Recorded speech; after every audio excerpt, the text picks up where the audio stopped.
Hello, good morning po sa lahat. Magandang araw. Ako po si Jingle Patong, isa sa beneficiary ng Bayanihan. Ang nabili ko po sa first tranche na natanggap ko ay ito po, 3 case ng butane,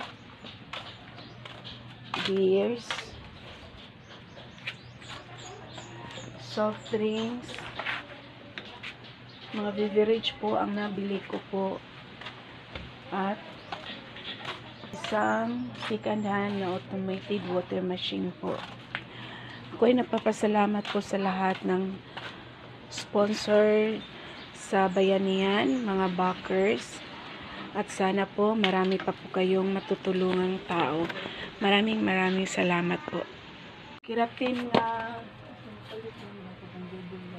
puwa, keratin kini